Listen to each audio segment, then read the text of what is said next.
O ano já começou e é claro que eu não poderia deixar de trazer aqui para o canal, né? Esse projeto que ano passado eu gostei pra caramba, foi um mega desafio, só que dessa vez com um toque diferente, um tema principal diferente, eu acho que eu posso colocar assim. O projeto 1212 desse ano, pelo título e até pela thumbnail, vocês já devem ter percebido, foi muito, como é que eu posso colocar? Feito, replicado, acho que é a palavra mais certa, por vários influenciadores, principalmente aqui do YouTube, mais ou menos por volta de 2008, 2010. E pela temática, ou melhor, pela proposta do próprio projeto, eu acho que se enquadra bem ao meu estilo de leitura, bem ao que eu busco nas minhas leituras. Então eu falei, é um desafio muito bom que eu preciso encaixar no meu projeto 1212. Então, antes de mais nada, oi, eu sou o Mark e bem-vindos a mais um vídeo.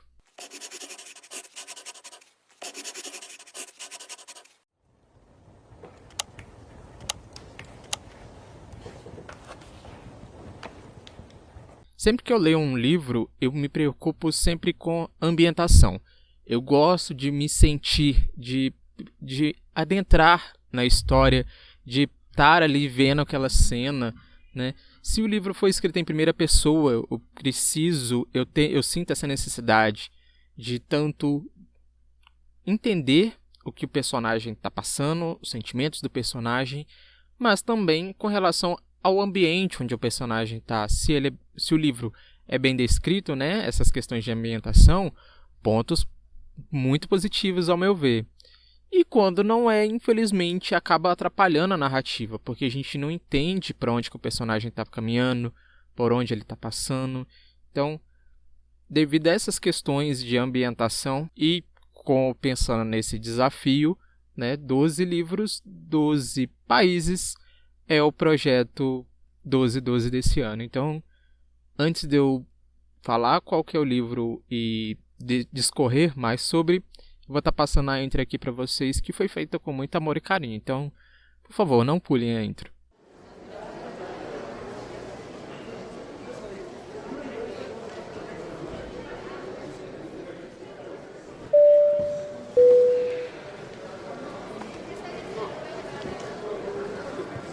Mas antes de falar mais sobre o primeiro livro desse projeto, eu estipulei para mim só uma regra para esse desafio, que seria, tá, tudo bem, são 12 livros, 12 países, ok, mas seriam livros que a ambientação se passa naquele país, não necessariamente o autor tenha nascido naquele país, querendo ou não, a maioria dos livros, pensando aqui, os autores são da nacionalidade de onde as histórias deles passam.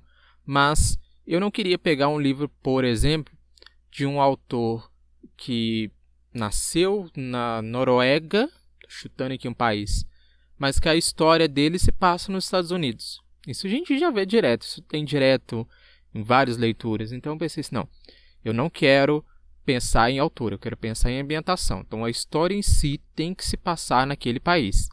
Foi muito difícil fazer essa seleção.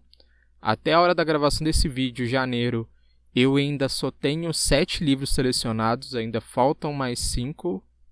Mais 5. Pessoa de exatas aqui tá de boa, né? Então, vamos ver o que vai rolar e quais vão ser os outros 5 países, porque ainda não está definido. Mas essa é a única regra. Se vai ser uma fantasia, se vai ser suspense, se vai ser uma história futurística, ou se vai ser uma ambientação mais passada, isso não importa.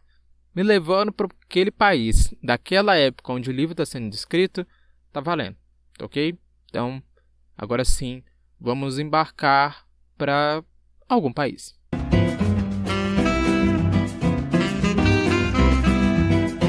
E antes de toda viagem, é claro, é preciso um ponto de partida. E eu fiquei pensando, gente, eu preciso de um livro que me leve para um Brasil que eu não conheço. Ou caso já tenha lido algo sobre, que seja diferente do que eu estou acostumado a ler, né? Seria interessante isso. É verdade. E depois de muito pesquisar, depois de muito pensar sobre, eu escolhi esse livro que eu acho que se encaixa bem nesse quadro e tem muita coisa para falar. Então, representando o Brasil, eu selecionei Tortarado. Tortarado, do Itamar Vieira Júnior, foi lançado aqui no Brasil em 2019 pela editora Todavia. Esse livro ele tem 264? Deixa eu dar só uma conferida aqui. Isso, 264 páginas.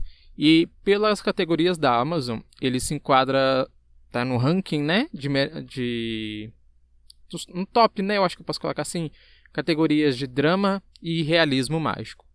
Esse livro, também uma outra informação que eu achei no site da Amazon, é que ele recebeu um prêmio chamado Leia, de 2018, mas o próprio livro traz outros 2 prêmios, os prêmios Oceanos e Jabuti, vencedor desses outros 2 prêmios.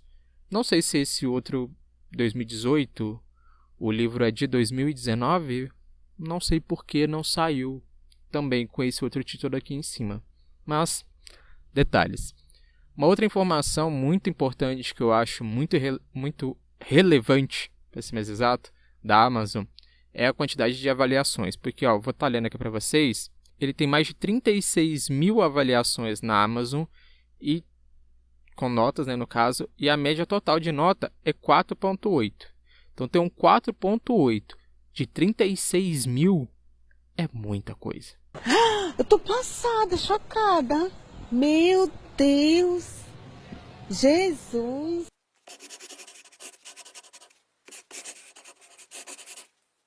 Tortarado é dividido em 3 partes, sendo cada parte narrada por um ponto de vista diferente de um personagem diferente.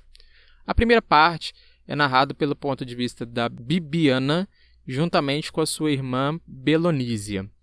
Essas 2 garotinhas vivem ali numa região... Eu acredito que eu não pesquisei sobre, não sei se essa fazenda realmente é um nome fictício ou não, mas pelo andar da carruagem, pela história, eu percebi que é uma fazenda no Nordeste. Elas vivem nessa fazenda, só que de um modo, como é que eu posso colocar? Exploratório, porque funciona mais ou menos assim. Elas são crianças, então essa primeira parte é bastante narrado pelo ponto de vista delas brincando, delas se divertindo, mas também delas vendo os pais, principalmente o pai, trabalhar na lavoura do senhor da fazenda, do dono da fazenda. O pai tinha que trabalhar durante o dia, né? A maior parte do dia ele tinha que trabalhar na lavoura do dono da fazenda, e o restante do dia, caso ele quisesse, ele poderia fazer ali uma hortinha, alguma coisa assim, no terreno dele. O dono da fazenda não pagava salário para ninguém, ele simplesmente deixava as pessoas morarem nas terras dele, construírem uma casa nas terras dele, tendo em troca a mão de obra. Só que não é tão flores assim. Ixi, Maria! Porque por não ter salário, por não ter uma condição de vida melhor, essas pessoas acabam trabalhando muito mais para o dono, nas terras do dono, do que para elas. Então já começa aí uma diferençazinha, eu acho que eu posso colocar assim, né? Não vou dizer nem de cultura, mas uma diferença. Pronto, né?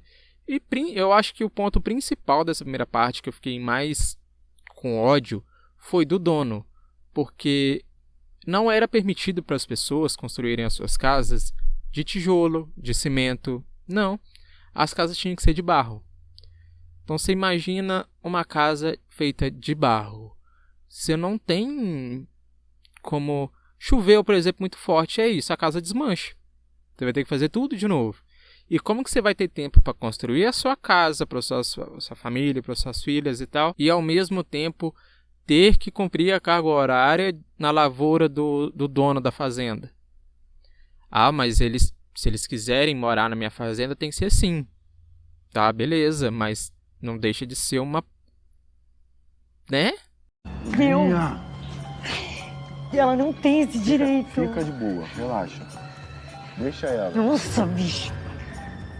Deixa ela. E como se já não bastasse essa coisa toda das casas, né, de terem que ser feitas de barro, e o dono da fazenda cagar pro pessoal, literalmente, né? Não literalmente, né? Mas pouco se importar para as pessoas. Também é narrado nessa primeira parte essa questão da exploração que vai além do trabalho escravo. Acho que seria a palavra mais certa. Porque quando há um momento de escassez de alimento, de chuva, né, nessa região, o dono da fazenda começa a tirar das pessoas aquilo que as pessoas produziram nas suas próprias casas, no seu tempo livre. Ele começou a mandar os capangas dele, né, o pessoal da fazenda, ir lá confiscar algumas coisas das pessoas. Sabe? Então, as pessoas já não tinham nada. Estavam literalmente vivendo em regime de trabalho escravo para poder ter um local para criar os seus filhos. Mas ainda assim, para o dono da fazenda era pouco. Eles tinham que fazer mais. É o regime exploratório nu e cru. Mas apesar disso tudo, as duas irmãs sempre foram muito unidas. Elas sempre brincaram juntas. Um determinado dia, vendo a avó sempre mexer numa mala, né, que ficava embaixo da cama da avó e tal, elas resolvem espionar para ver o que a avó tanto tirava dessa mala. E encontra uma faca. Uma faca grande, com cabo de marfim, uma faca bonita e tal. E eu não sei se é típico de menino pequeno, porque eu não tenho menino pequeno. Mas eu acho que é típico de criança de colocar a boca nas coisas, sentir gosto das coisas. E elas fizeram isso. E a gente não sabe até o final da primeira parte, mas uma delas acaba tendo a língua cortada. Totalmente. Ela fica muda.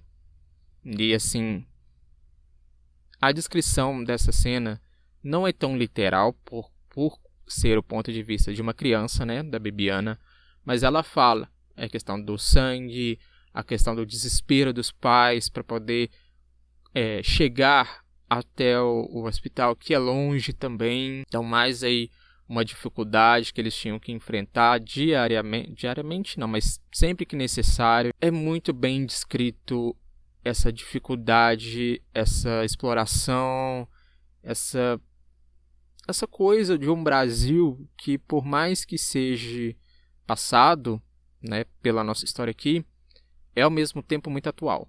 Mas tem umas outras questões que eu preciso abordar com vocês ainda nessa primeira parte, que é sobre religião. Mais especificamente, sobre uma cultura. Eu não vou falar qual é a religião nem nada, até porque não vou dizer que não apetece ao livro, porque sim, apetece muito. Então vou simplesmente dar não vou dizer que uma pincelada, mas eu vou dizer o necessário, tá?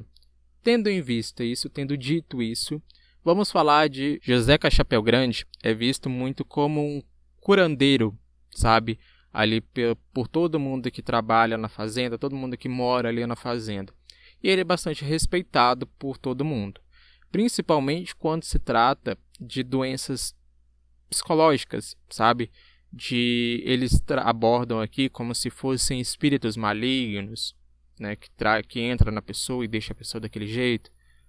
Tem um que ali faz sentido, né, para a história e tal, mas eu não vou me aprofundar tanto porque é uma questão de uma religião que eu não tenho muito conhecimento. O livro não aborda tão bem explicado assim.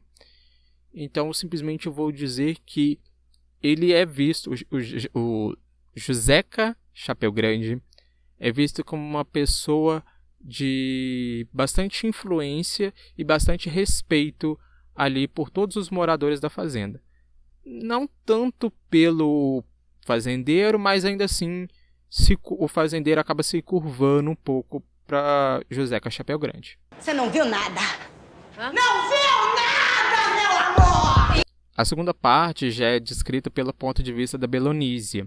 E as duas irmãs já estão numa fase da vida, né, mais avançada. Elas estão ali entre a adolescência e a fase adulta. Então já aborda mais temas de relacionamento, né, de amor e também da busca por uma vida melhor, por condições de vida melhor.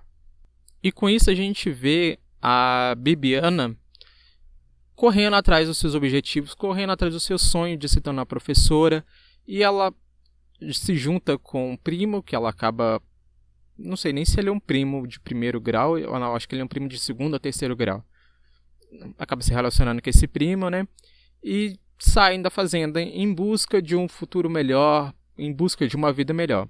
Só que o que ela infelizmente acaba percebendo é que não só na fazenda onde o pai dela mora, onde ela cresceu, mas em várias partes da região do país, ela sempre é vista, ela e o marido sempre são vistos como pessoas necessitadas, pessoas marginalizadas, principalmente por conta do seu tom de pele, simplesmente por serem negros.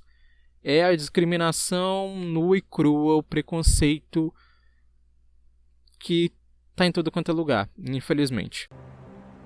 Desumano, o que está acontecendo comigo? E como o livro traz essa visão da Belonísia muito bem colocado, a Belonísia, por ela ficar ali na fazenda e tal, ela acaba se envolvendo romanticamente, querendo, pensando em namorar, em casar com alguém, assim como a irmã dela fez, né? Assim como a irmã dela conseguiu. E ela acaba conseguindo fazer isso, ela acaba se casando com um funcionário da fazenda. O cara não é um morador lá igual ela, igual os parentes dela ali e da irmã, não. Ela consegue, vamos colocar assim, algo melhor, entre aspas, porque ela percebe que a relação não é bem o que ela esperava.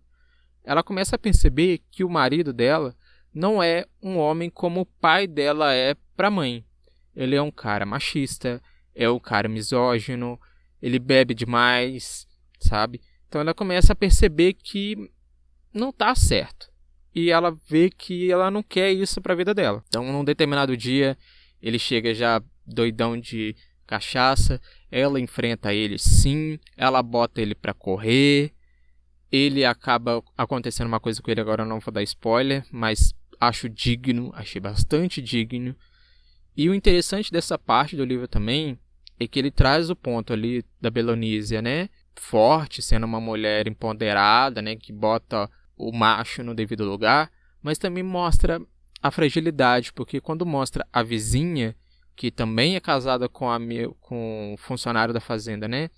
E que ele também bebe e tal, essa vizinha já é mais retraída, essa vizinha já apanha do marido, e essa vizinha tem medo de que o cara possa tirar o filho do casal dela, né? Então também traz essa visão mais frágil, sabe?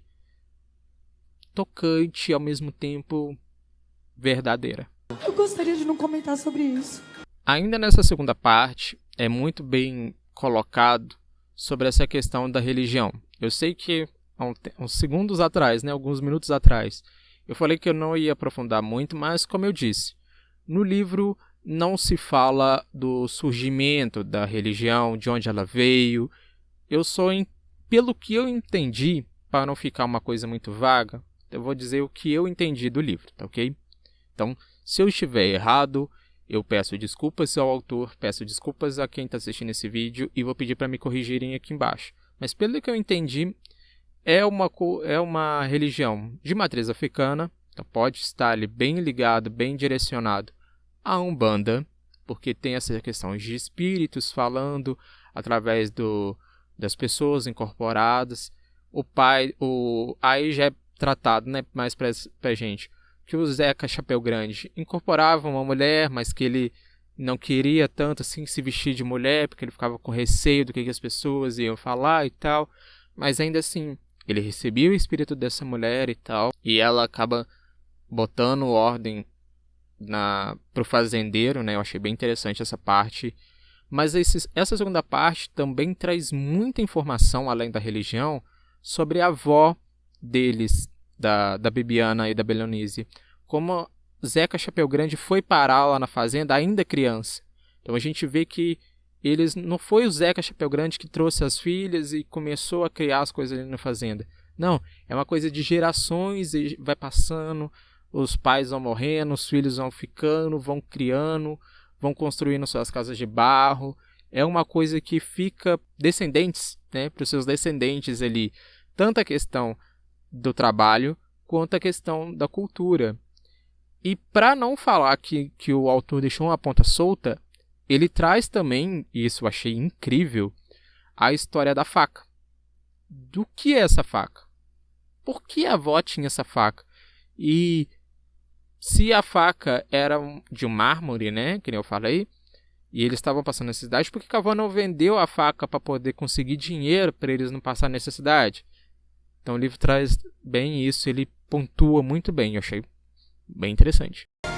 Eu também. E justamente essa parte da faca, de como a avó conseguiu a faca, porque a avó não vendeu a faca e tal, é contada na terceira parte. Juntamente com um personagem que eu fiquei pensando assim, será que vai ser narrado por essa personagem ou por esse personagem, né? Não vou botar gênero aqui, não. Fiquei assim, se for, vai ser show de bola, vai ser incrível. E foi. Foi incrível, foi o personagem que eu achei que seria narrado. Foi assim, nossa, eu tô procurando adjetivos, mas eu não consigo achar. Não gostei. Que isso? Asmei. Eu só vou terminar dizendo que essa terceira parte traz muito sobre reparação, sabe? Acho que é a palavra que dá um spoiler, mas só quem leu vai entender o porquê dessa palavra. Esse livro também traz, ou melhor, essa parte também traz sobre o que pode haver mais para frente. Essa questão burocrática de que as famílias já estão lá desde quando nasceram, né? Então tem essa questão da ancestralidade, de direito por já ter nascido, pai já ter conquistado, ter trabalhado por muito tempo e não recebeu nada. E basicamente é sobre lutas sobre direitos trabalhistas. Ponto. Só que ao mesmo tempo o autor deixa em aberto, porque, pelo que eu entendi, né, dá-se a entender de que a gente está num país onde direitos trabalhistas de pessoas pobres, negras e analfabetas é muito difícil deles conseguirem alguma coisa, sabe? Então, o autor deixa isso em aberto, pelo menos pelo que eu entendi da história, e volta a repetir. É muito bom, é muito interessante, é muito envolvente, é muito tudo. Esse livro faz jus a todos os prêmios que ele recebeu. Muito bom. Parabéns, Itamar Vieira Júnior, por ter escrito isso. Sem sombra de dúvidas, eu vou me juntar a todo mundo que fala que esse livro, não vou dizer que daqui a alguns anos, né? Porque eu não sei também como é que funciona isso. Mas ele com certeza já entrou para o hall de livros da cultura brasileira.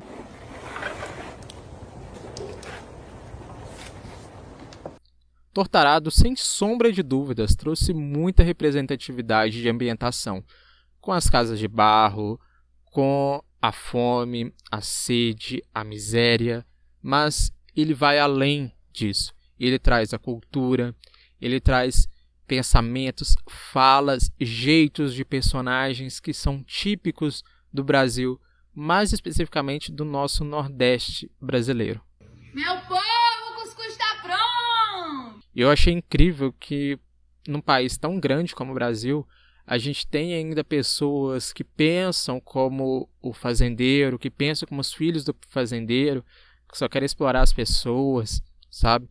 Então esse livro, ao mesmo tempo que ele traz essa questão de cultura, de ambientação, ele traz um outro lado também do nosso país que é ao mesmo tempo muito atual, sabe? Achei bastante interessante. E sem sombra de dúvidas, Tortarado me levou para um Brasil que eu sabia que existia, não vou ser hipócrita de dizer que não, mas eu nunca tinha pensado por esse lado, pela questão das pessoas que estão ali vivendo na pele o que é ser explorado, sabe? Eu achei incrível, muito bom. Que lindo, cara!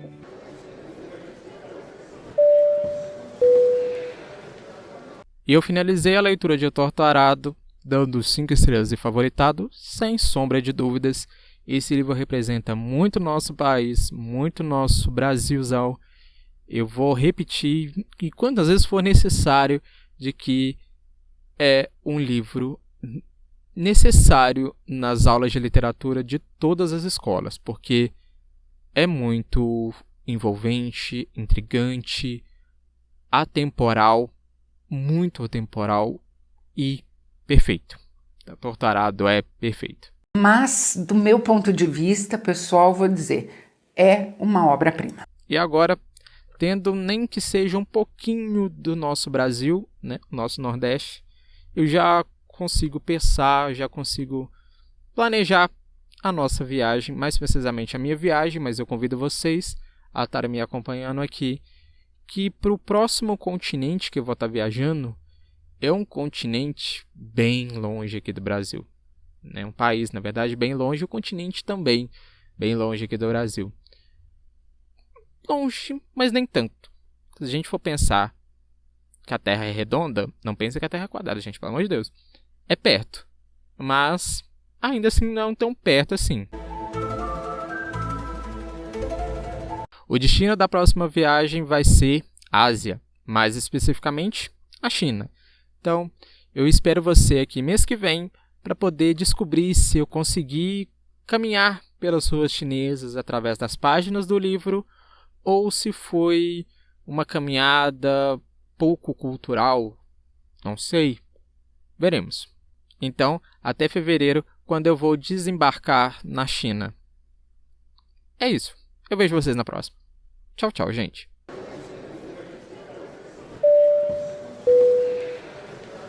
E aí, antes desse vídeo terminar, não me confundam com patriota, não me confundam com bolsonarista nem nada.